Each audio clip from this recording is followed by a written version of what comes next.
Eu te convido para você abrir comigo sua Bíblia em João, Evangelho segundo João.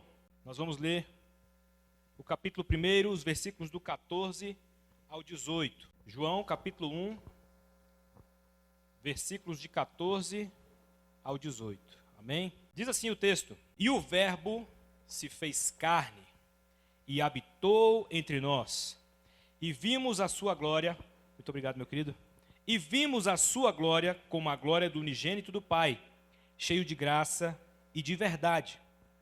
João testificou dele e clamou dizendo: Este era aquele de quem eu dizia: O que vem depois de mim e é antes de mim, porque foi primeiro do que eu.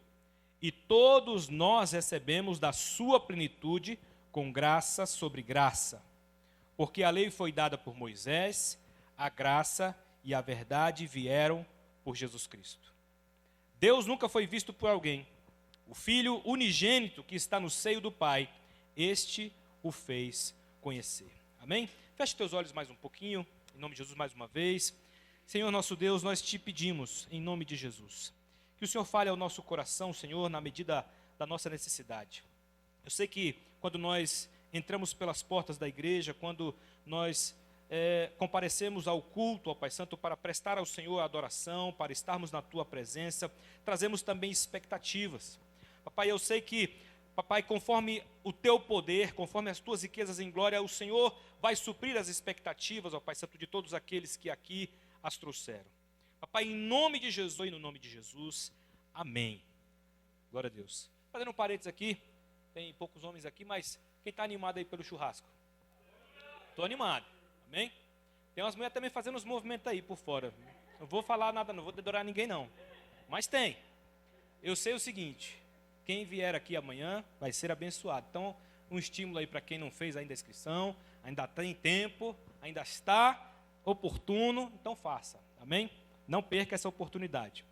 Mas, voltando aqui ao nosso tema, a esse texto de João, capítulo 1, versículos do 14 ao 18, eu sempre...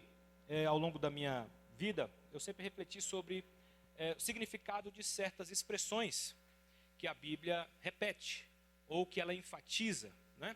Que volta e meia nós vemos sendo colocada de maneiras diferentes em diversos contextos e que são trabalhadas porque existe uma razão, existe um enfoque, existe uma forma de entender todo o conjunto daquilo que está sendo explanado na palavra, aquilo que está revelado na Bíblia, para que a gente entenda qual é o propósito de Deus, qual é o foco de Deus, qual é a intenção de Deus em cada coisa. Amém?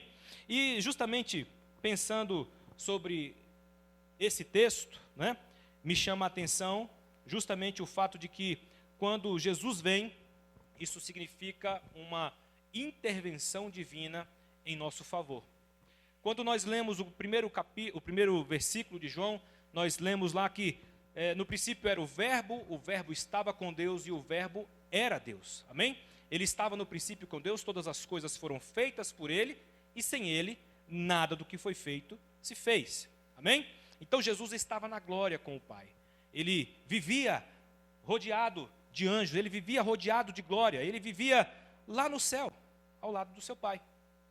Mas a Bíblia nos diz aqui nesse texto justamente que esse mesmo Verbo que estava com o Pai, que habitou na glória junto com o Pai, esse Verbo se fez carne e habitou entre nós, e vimos a sua glória como a glória do unigênito do Pai. Amém? Então nós vimos, nós estamos lendo um texto que é fundamental para nós compreendermos a essência do Evangelho. E quando nós pensamos sobre o que é a essência do Evangelho, tem uma formulazinha que aparece em vários momentos desse texto, em que a expressão graça e verdade aparece combinada. Não sei se os irmãos notaram, mas vamos ler o versículo 14 de novo. E o Verbo se fez carne e habitou entre nós, e vimos a sua glória como a glória do unigênito do Pai, cheio de graça e de verdade. Amém? Essas palavras não estão colocadas aí por acaso. João escolheu muito bem as palavras, assim como ele escolheu muito bem a palavra verbo, para designar aquele que era a palavra. Quando Deus criou lá no princípio de tudo, ele disse, haja. Foi pela palavra, diz Hebreus, que Deus chamou à existência aquilo que não existia e todas as coisas vieram a existir. Foi pela palavra que Deus determinou que a criação surgisse e a criação surgiu. Amém? Todas as obras de Deus foram feitas pela palavra. E João quer conectar Jesus como palavra de Deus, que estava no seio do Pai, estava na glória do Pai, que criou todas as coisas junto com o Pai, mas que também chegou no determinado momento em que ele desceu, em que ele habitou entre nós, e essa habitação dele mostra a glória do unigênito do Pai. E o versículo 18 conecta isso dizendo: Deus nunca foi visto por alguém, mas o Filho unigênito que está no seio do Pai, este o fez a conhecer. Então esse texto está me revelando, logo de cara, eu estou fazendo uma introdução, mas ele está me dizendo, logo de início aqui, eu posso dizer para você, ele está dizendo que Jesus veio revelar o Pai em profundidade. Jesus veio trazer para nós conhecimento exato do Pai, conhecimento próximo do Pai, conhecimento encarnado do Pai. Quando nós pensamos sobre as religiões da antiguidade, eu tive a oportunidade de ler alguns historiadores franceses que falam sobre cristianismo antigo, que falam sobre a Roma antiga, e eles são unânimes em dizer que o cristianismo superou o politeísmo, superou o paganismo, porque ele tinha uma mensagem diferente.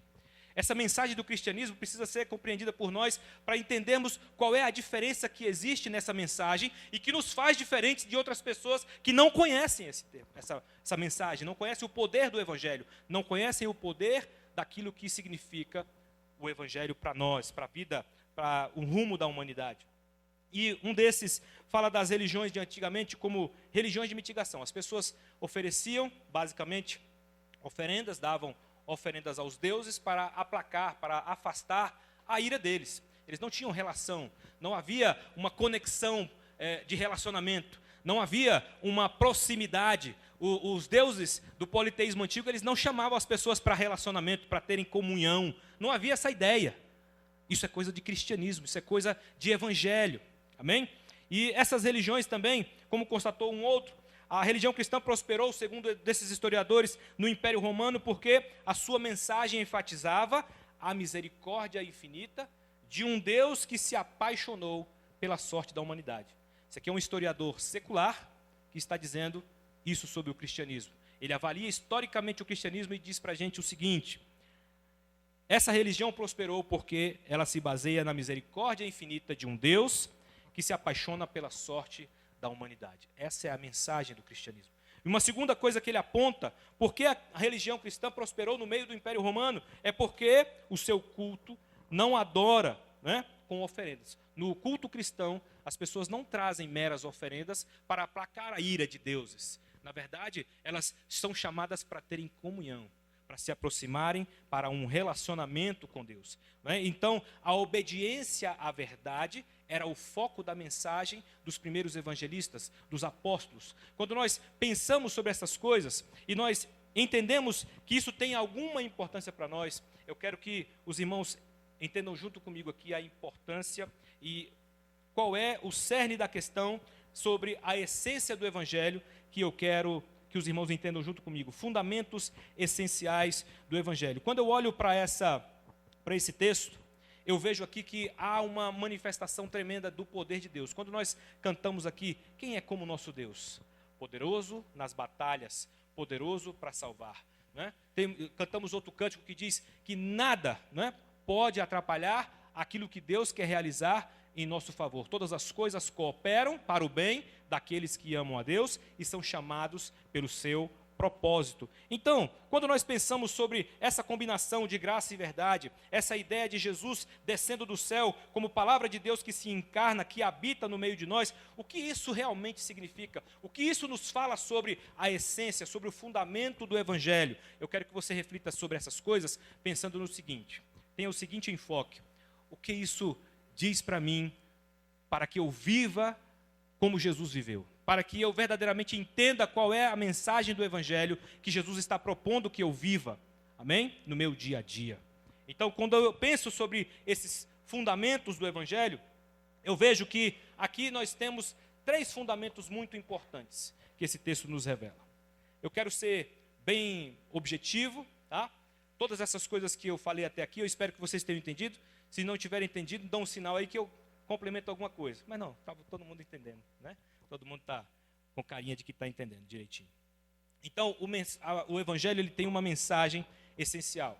Ele tem um pano de fundo, ele tem uma característica, ele tem um conjunto de elementos que faz dele uma mensagem diferente de toda e qualquer mensagem que exista no mundo. Qualquer mensagem que já apareceu nessa terra, ela é completamente outra se comparada com o Evangelho. O Evangelho é distinto, o Evangelho é outra coisa, o Evangelho é outra proposta, é de outra categoria. Amém? E os 3 fundamentos que eu quero destacar aqui nesse texto, o primeiro deles é o fundamento da graça.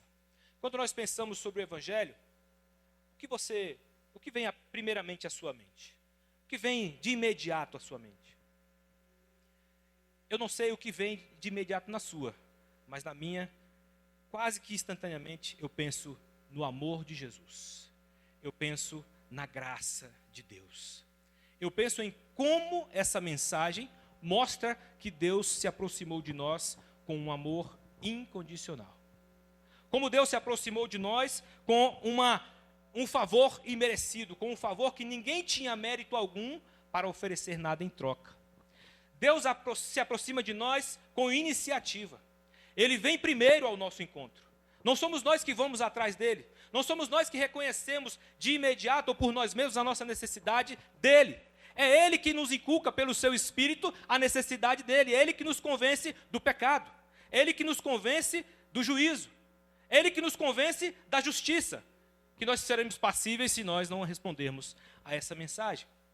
É através da graça de Deus que tudo ocorre em nossa vida. Então, a graça, ela é justamente essa dádiva. A graça é justamente esse amor incondicional do Pai.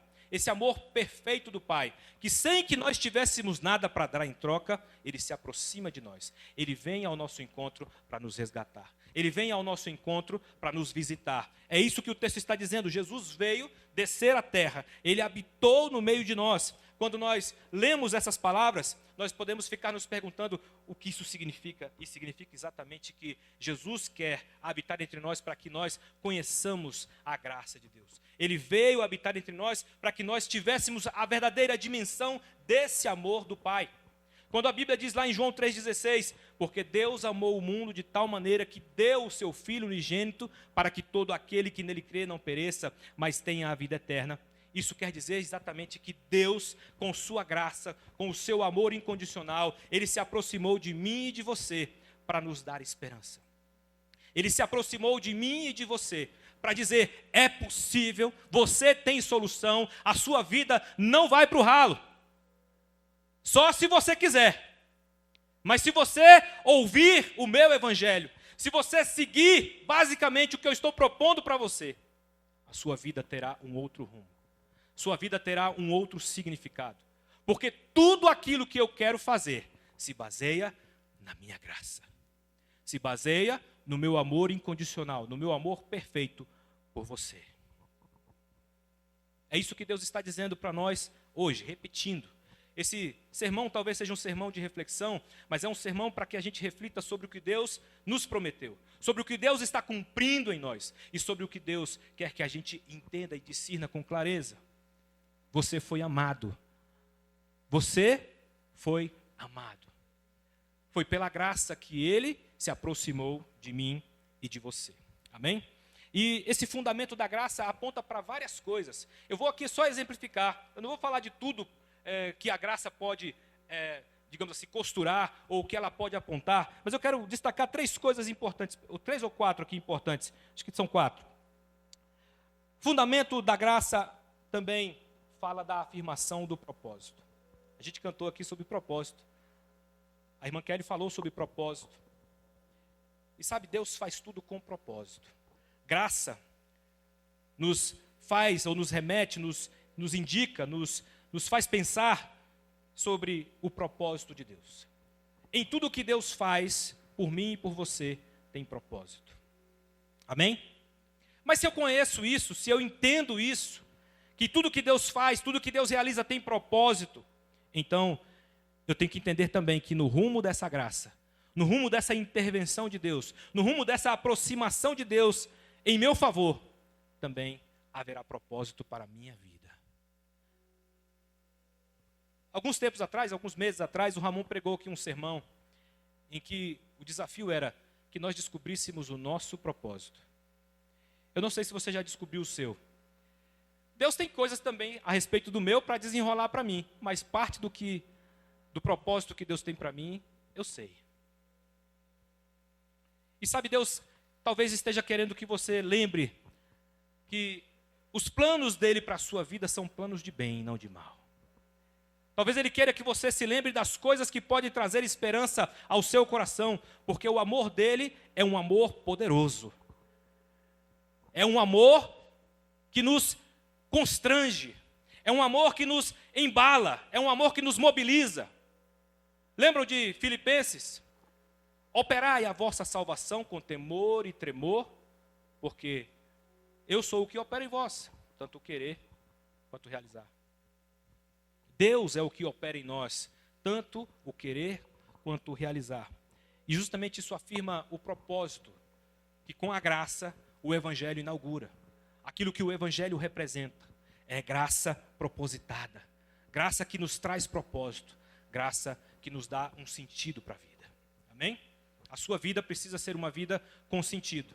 Se está faltando sentido, ora a Deus, busca mais, jejua, leia a palavra, se aproxima de Deus. Ele quer revelar para você o propósito da sua vida. Ele quer revelar para você em profundidade a sua graça. Amém? O fundamento da graça também proclama a misericórdia do Senhor. Isso também está conectado. A graça aponta para um caminho de misericórdia.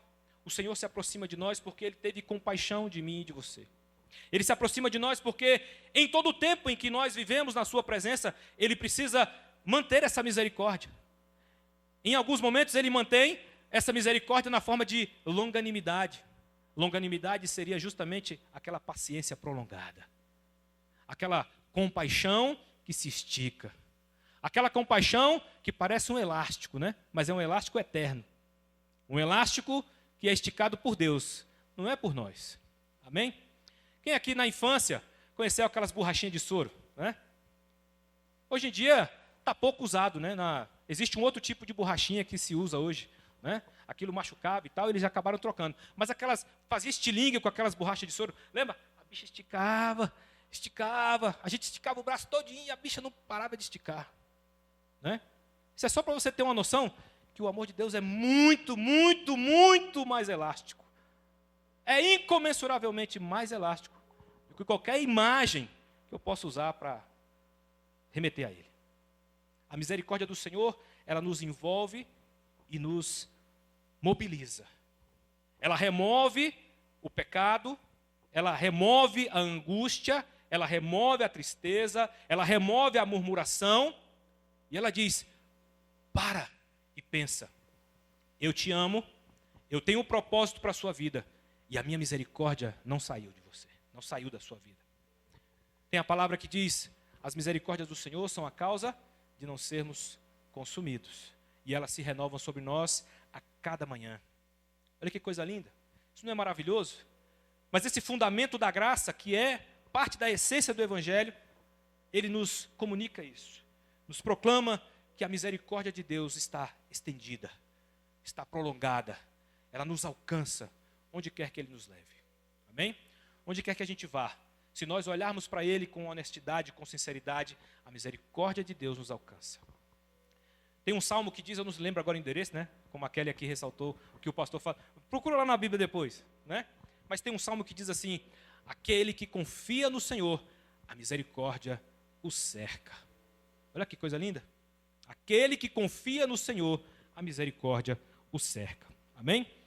Também tem o que esse fundamento da graça aponta também para o poder do perdão.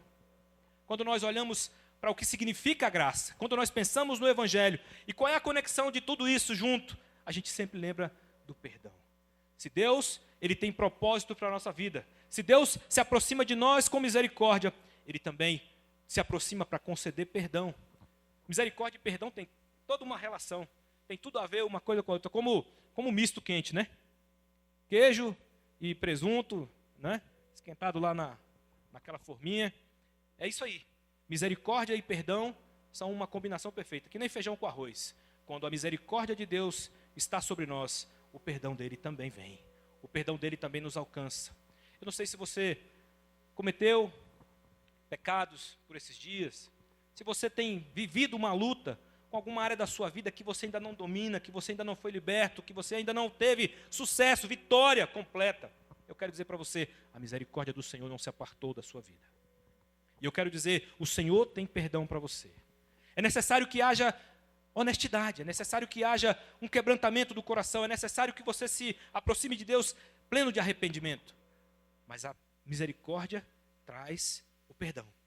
E o perdão está disponível para todo aquele que busca o Senhor com honestidade. Amém? A Bíblia diz que se nós dizemos que não temos pecados, né, nós somos mentirosos. Mas se nós confessamos o Senhor, Ele nos perdoa. Amém? A Bíblia diz que o Senhor, Ele é a propiciação, não só pelos nossos pecados, mas pelo do mundo inteiro. Olha só como o poder de Deus para perdoar é grande. Deus é expiação, Deus é propiciação. O Senhor Jesus, Ele serve como um sacrifício eterno, um sacrifício definitivo, um sacrifício que não precisa de substituição, não precisa de outro para complementar. Jesus lá na cruz, Ele é suficiente para perdoar o meu pecado, o seu pecado, os pecados de toda a humanidade. Ou seja, só fica sem perdão aquele que não quer, aquele que resiste, aquele que é rebelde, aquele que, por algum motivo, não permite que o Espírito Santo entre na sua vida para revelar a plenitude do perdão na vida de cada um. Amém? O Espírito Santo quer entrar na minha e na sua vida para revelar esse caminho do perdão que também acompanha o fundamento da graça, que é essência do Evangelho. Amém?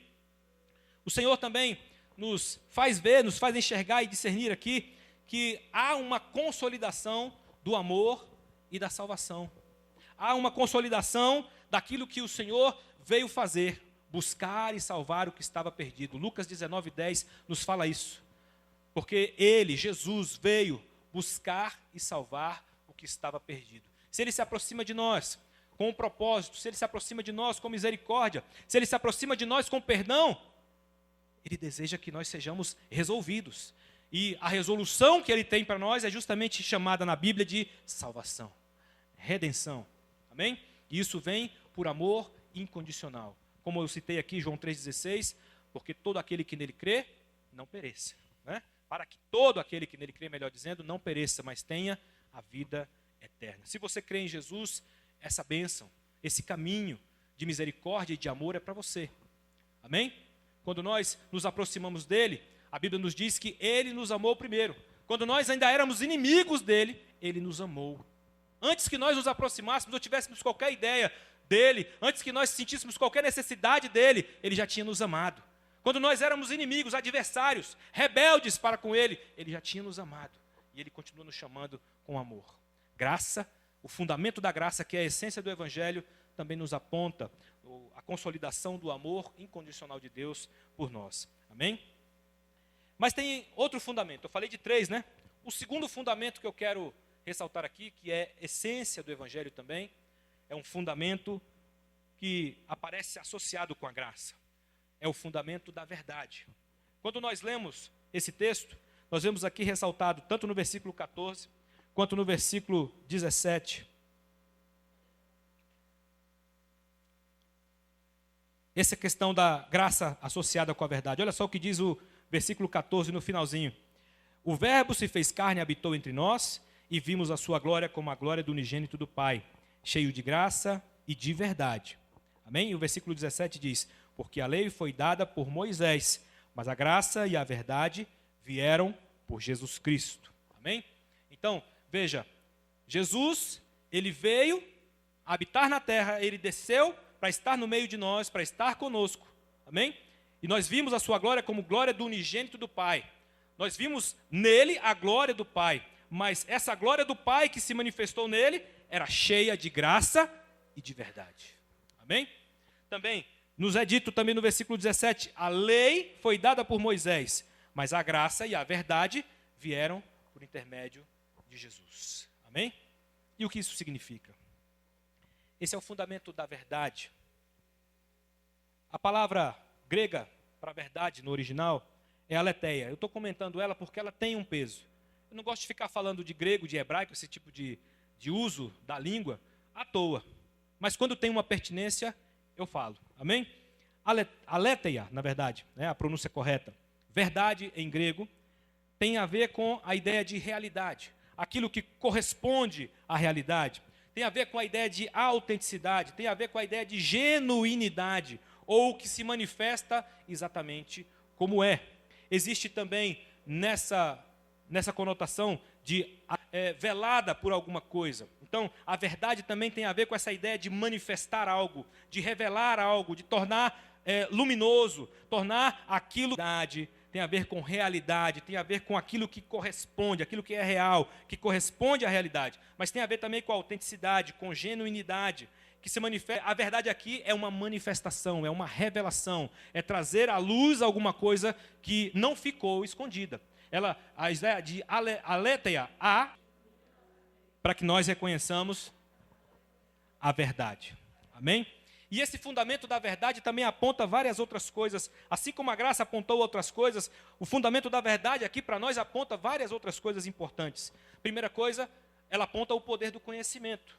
Quando nós falamos de conhecimento aqui, eu não estou falando desse conhecimento banalizado, acadêmico, conhecimento do mundo, esse conhecimento, enfim, que envaidece ou que gera títulos, que gera, enfim, honrarias. Não, eu estou falando do conhecimento que é o conhecimento da essência de Deus, o conhecimento do plano de Deus, do propósito de Deus, o conhecimento da justiça de Deus, o conhecimento do caráter de Deus, o conhecimento da pessoa de Deus, o conhecimento daquilo que Deus deseja realizar em mim e por mim, deseja realizar em você e por você, deseja realizar em nós e por nós. Amém? Isso ficou claro?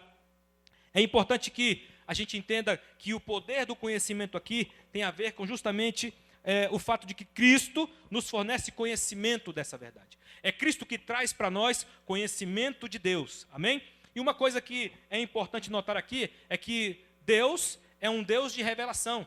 Quando nós falamos sobre a verdade, eu ressaltei o aspecto de que a palavra verdade aqui tem uma conotação de manifestação de alguma coisa, de coisa que não ficou oculta, não ficou escondida. Então Jesus ele traz para nós um conhecimento que de outra forma nós não obteríamos a respeito de Deus. Deus toma a iniciativa de se mostrar a nós, mandando Jesus para habitar entre nós. Amém? Isso é claro para os irmãos?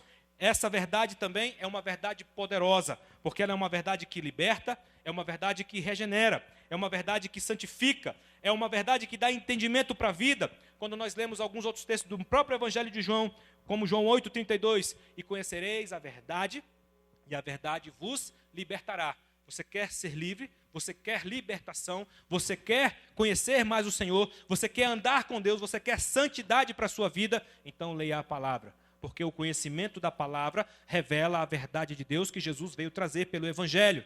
E o conhecimento dessa verdade que Jesus trouxe pelo Evangelho é uma verdade que liberta. Então você quer libertação, você quer santificação, você quer consagrar a sua vida cada dia mais, leia a palavra. Porque você vai conhecer a verdade e a verdade te libertará. Amém? Todos nós que conhecermos essa verdade, seremos libertos por ela. João 17,17 também diz, santifica-os, na oração de Jesus, né, ele pede para o Senhor, santifica-os na verdade, a tua palavra é a verdade. Essa era uma bênção que ele estava ministrando sobre os seus discípulos. E enquanto ele ministrava essa bênção, ele lembrou que eles precisavam de santificação. E ele lembrava que a santificação vinha pela palavra, a palavra que é a verdade do Senhor. Essa equiparação aqui também não é à toa. João é o evangelho que usa essas palavras com uma costura muito própria, muito particular, para dar a entender a essência do Evangelho, para dar a entender esse fundamento do Evangelho como coisa muito importante e essencial para tudo aquilo que diz respeito à nossa vida com Deus, à nossa relação com o Senhor. Amém? E também, João 10,10, eu vim para que tenham vida, e vida em abundância.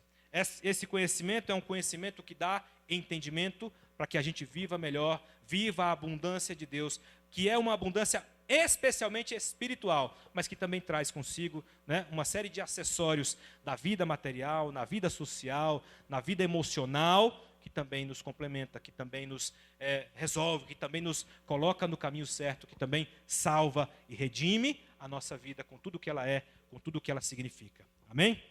Então, o Senhor, Ele traz para nós o poder do conhecimento que liberta, o poder do conhecimento que regenera, o poder do conhecimento que santifica, o poder do conhecimento que dá entendimento, discernimento para viver a vida como Deus requer que a gente viva. Amém?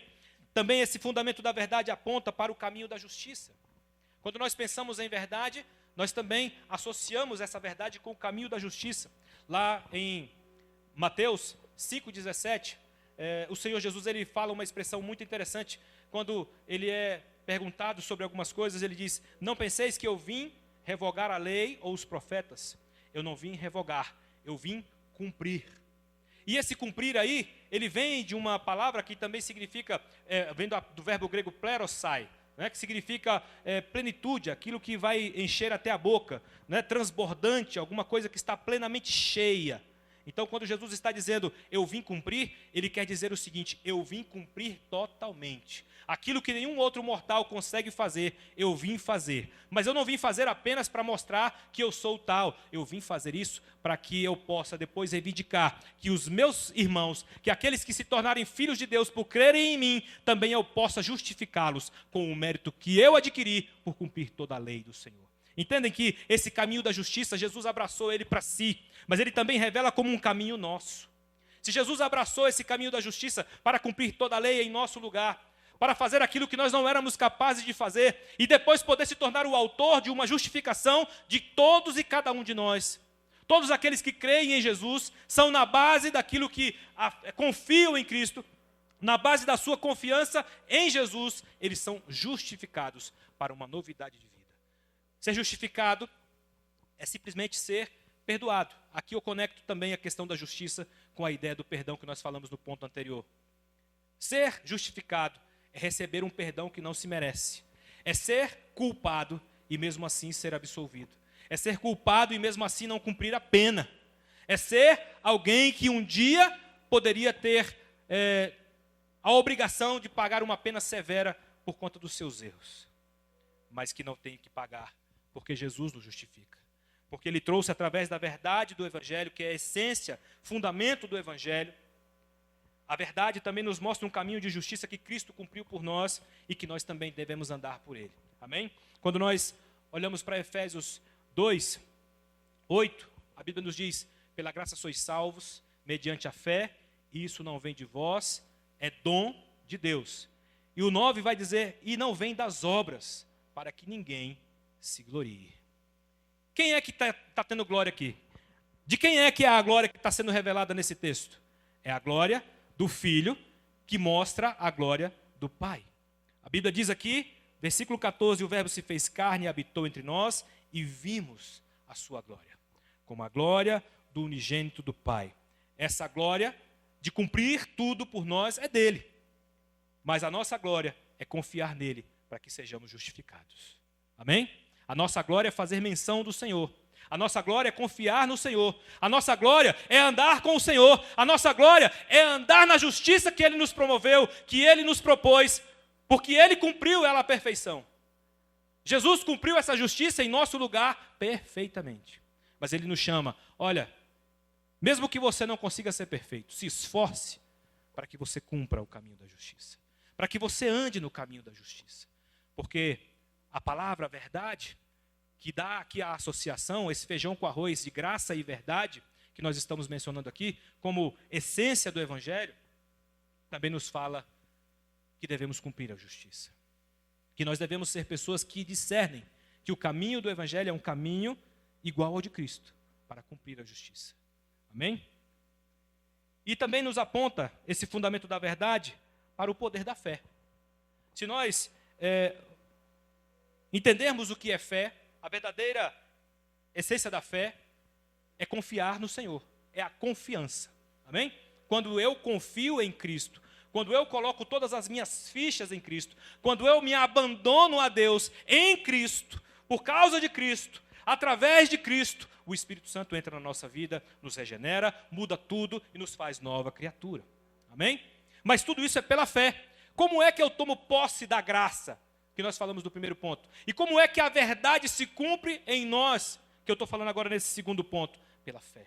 Quando eu confio em Cristo, quando eu confio em Jesus, quando eu coloco a minha vida alinhada com a dele, em termos de confiança nele, em termos de uma entrega total de mim mesmo para ele, a minha vida se torna outra vida.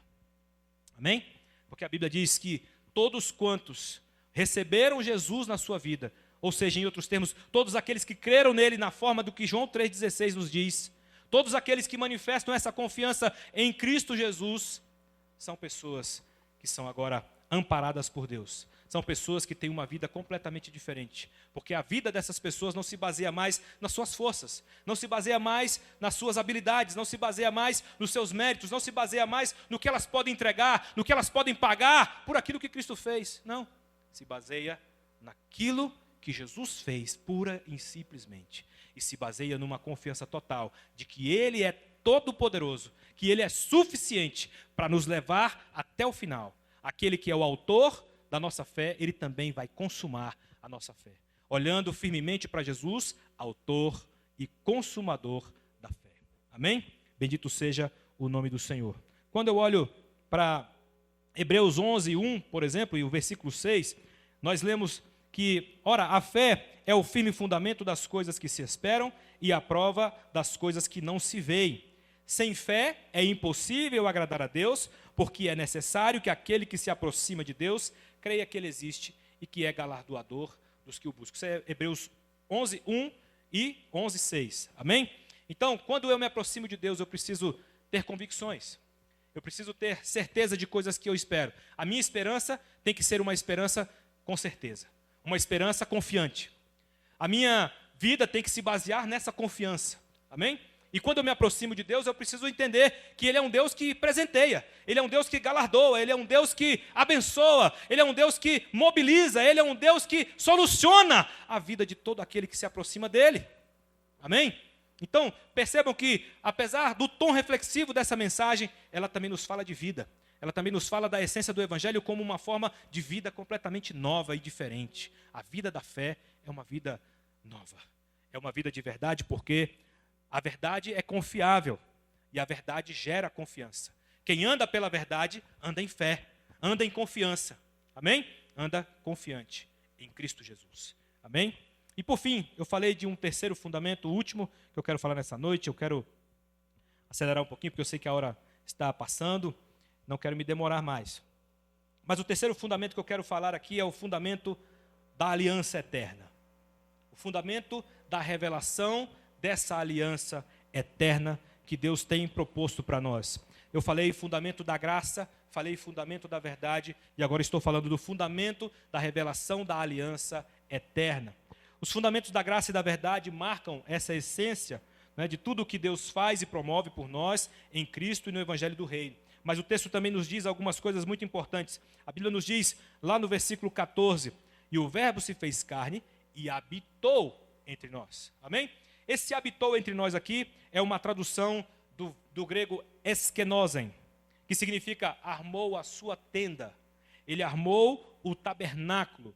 É como se estivesse querendo dizer que ele tabernaculou no nosso meio. Ele veio morar conosco. Ele veio armar sua barraquinha no meio das outras barraquinhas do acampamento. Você está entendendo? Só para descontrair um pouquinho. Tá? Imagina um acampamento aí de barraquinha. Jesus pegou a barraquinha dele e foi armar lá no meio, para estar no meio de todo mundo. Amém? Então, quando esse texto aqui está falando que o Verbo se fez carne e habitou entre nós, ele está querendo dizer o seguinte: Jesus veio armar a tenda dele. Jesus veio viver no nosso meio. Jesus veio viver entre nós. Ele veio andar no pó da terra. Ele veio sujar os seus pés no pó dessa terra, para andar conosco, para se igualar a nós no sentido humano. Amém? Para estar no meio de nós com tudo o que isso implica a um ser humano. Amém? Então ele veio e desceu da sua glória, mas ele desce da glória e nós contemplamos a sua glória encarnada, a sua glória como tenda, a sua glória como aquele que veio morar. Ele veio se tornar justamente Emanuel, como diz Mateus. Não é lá no Mateus diz para que se cumprisse a profecia que dizia: eis que a virgem dará à luz um filho e ele será chamado Emanuel, que traduzido é Deus conosco. Amém? Jesus, ele veio ser Deus conosco. Diga, Jesus veio ser Deus conosco. Amém? Você crê nisso? está se aproximando o Natal e eu queria dar uma mensagem proveitosa no meio dessa outra mensagem. Uma simples mensagem, uma breve mensagem. Que você busque ter um Natal com Emanuel. Amém? Que você traga Emanuel para o seu Natal. Que você celebre com a sua família, tendo Emanuel no meio de vocês. Deus com vocês. Que a gente possa clamar para que o nosso Natal seja Emanuel. Vamos, por assim dizer, emanuelizar nosso Natal. Amém? Trazer Emanuel para viver no nosso meio, para estar junto de nós. E essa celebração poder ter um significado que deve ter. Amém?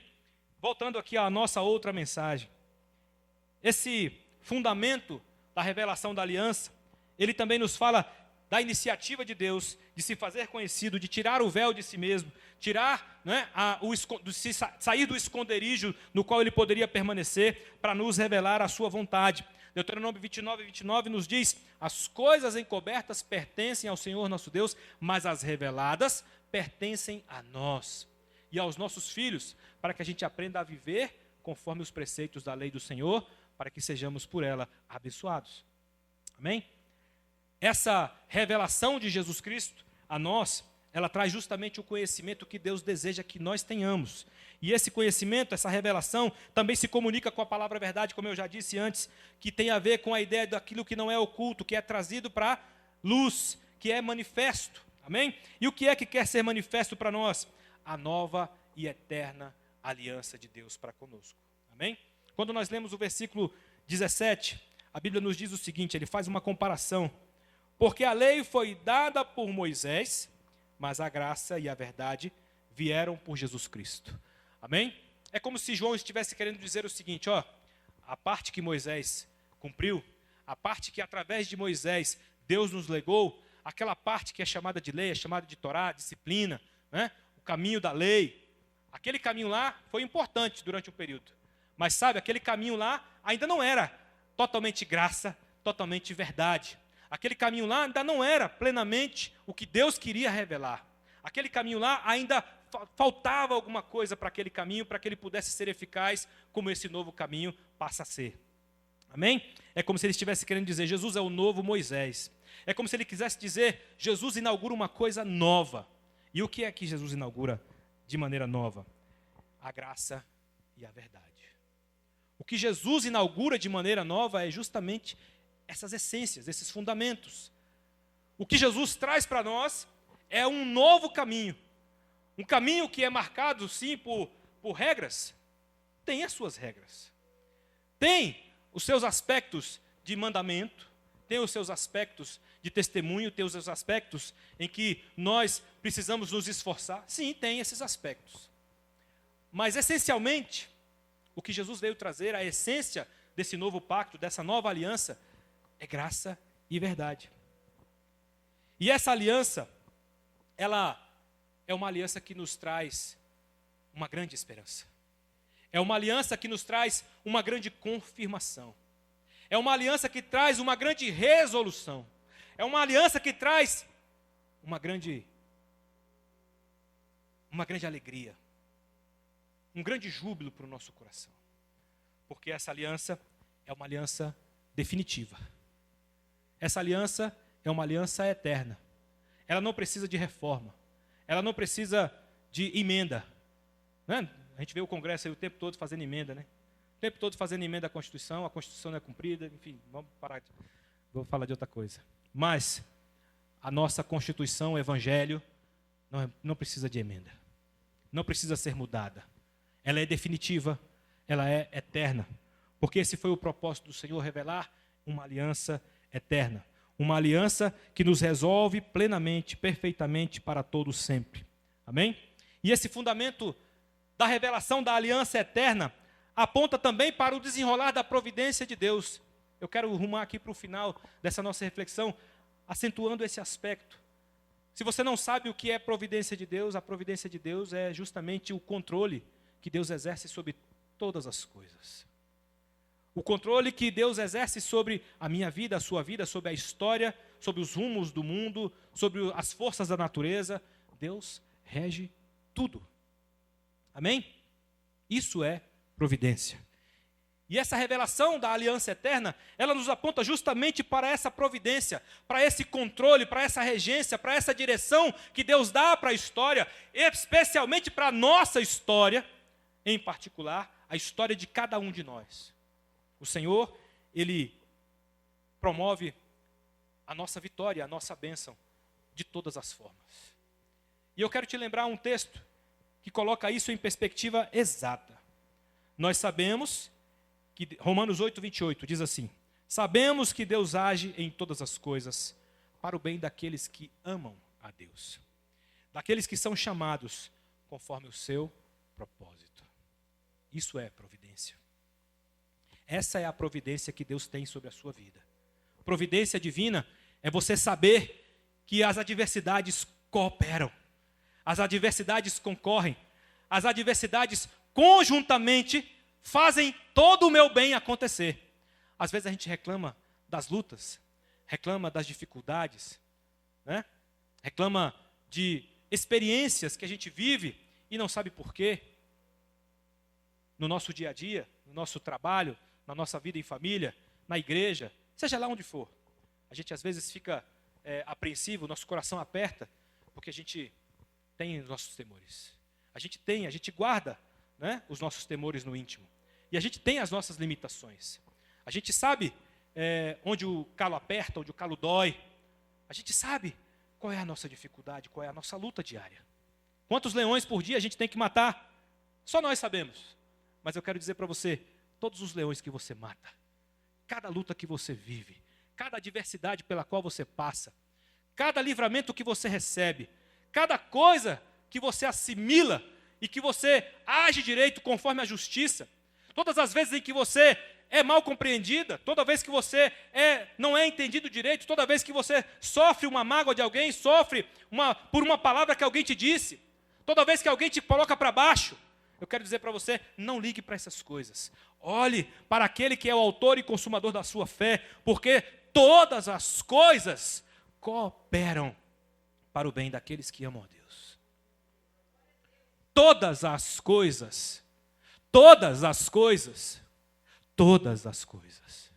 cooperam para o bem daqueles que amam a Deus e são chamados por esse propósito. Amém? E a segunda coisa que também esse fundamento da aliança aponta é a bênção da salvação.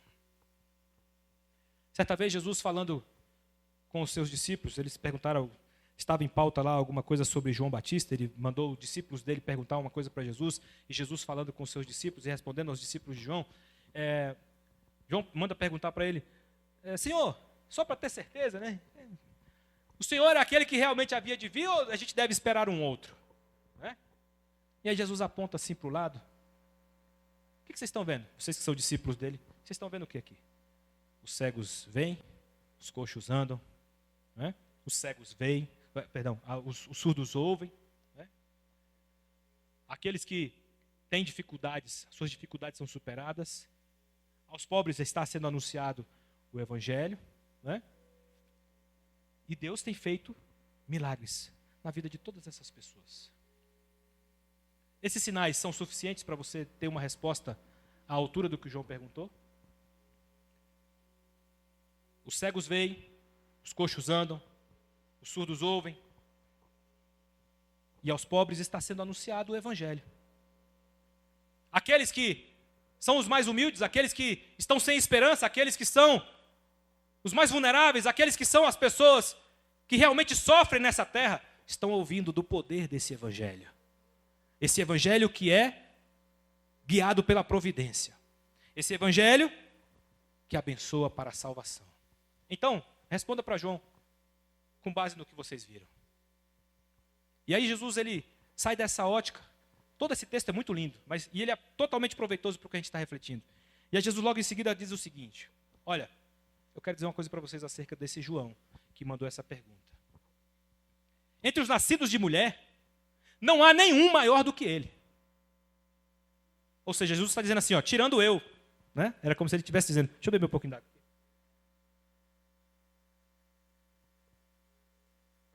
Voltemos ao raciocínio. É como se Jesus estivesse dizendo, tirando eu, entre os nascidos de mulher, ninguém foi maior do que esse sujeito aqui, ó, João Batista. Ninguém. Mas eu tenho uma coisa para dizer para vocês. Qualquer um que acessa o reino de Deus é maior do que ele. Você tem ideia do que Jesus está dizendo aqui? Ele está dizendo que o sujeito humano, que foi o cabra que mais agradou a Deus na sua vida, foi João Batista. É isso que Jesus está dizendo de João. Do ponto de vista humano, do ponto de vista da lei, daquilo que representava a antiga aliança, João era não só um profeta, ele foi o profeta. Ele preparou o caminho do Senhor, o caminho do Evangelho, o caminho da graça, o caminho da verdade. Foi João que preparou. Então, entre os nascidos de mulher, ninguém é maior do que ele. Mas qualquer um, até mesmo o menor, no reino dos céus, é maior do que ele. Porque mais vale entrar no reino dos céus, mais vale andar com o Senhor, mais vale confiar no Senhor, mais vale entender esses fundamentos do Evangelho, esses fundamentos essenciais do Evangelho que norteiam ou devem nortear a nossa vida, do que simplesmente cumprir um código de leis, do que simplesmente ser um bom sujeito, por melhor que seja. Amém? O que Jesus está dizendo é que nós, por causa deste Evangelho, por causa dessa iniciativa de Jesus, que desceu do céu para trazer para nós salvação, para que nós víssemos a glória do Pai, trouxe essa revelação do Pai, cheio de graça e de verdade. Quando nós vemos que todos nós recebemos da sua plenitude com graça sobre graça. Porque a lei foi dada por Moisés, mas a graça e a verdade vieram por Jesus Cristo. Deus nunca foi visto por alguém, mas o Filho unigênito que está no seio do Pai, este o fez ser conhecido. Amém? Então, o que esse texto nos traz como fundamento e essência do Evangelho é que nós devemos compreender direito que a graça é um poder que emana de Deus completamente para nos abençoar. É uma iniciativa de Deus que controla todos os aspectos da nossa vida, que nos coloca num caminho de amor, num caminho de confiança, num caminho de resolução, num caminho de cura, num caminho de liberdade, que nenhum outro caminho pode nos dar. Nada se iguala ao caminho da graça. Nada se iguala à verdade que liberta, ao conhecimento de Deus que traz uma mente esclarecida para coisas que o mundo não pode dar. Traz uma mente esclarecida e um coração esclarecido para coisas que a vida não te dá, que a escola não te dá, que o emprego não te dá, que nada que você faça nessa terra pode te dar. A verdade que importa é justamente reconhecer esse relacionamento com Jesus, porque tudo que Deus fez foi justamente para se relacionar conosco, para trazer um caminho de relacionamento, um caminho que mostra que Ele é o caminho. Ele trouxe uma mensagem que mostra que Ele é o caminho, Ele é a verdade e Ele é a vida que nós precisamos. Amém? Que o Senhor possa nos abençoar hoje com essa reflexão. Eu lembro que Deus é um Deus gracioso, um Deus amoroso, que se aproxima de nós sem burocracia. E Jesus deixa isso muito expresso lá em João 4, nos versículos 23 e 24, quando diz: no entanto está chegando a hora, e de fato já chegou, em que os verdadeiros adoradores adorarão ao Pai em espírito e em verdade, porque são estes que o Pai procura para si. Você é um adorador? Você é adorador porque Deus procurou você. Se você é alguém que ora e que confia em Cristo, foi Deus que procurou você. Foi Deus que foi atrás de você. E aí o versículo completo no 24, Deus é Espírito. E é necessário que aqueles que o adorem em espírito e em verdade. Amém?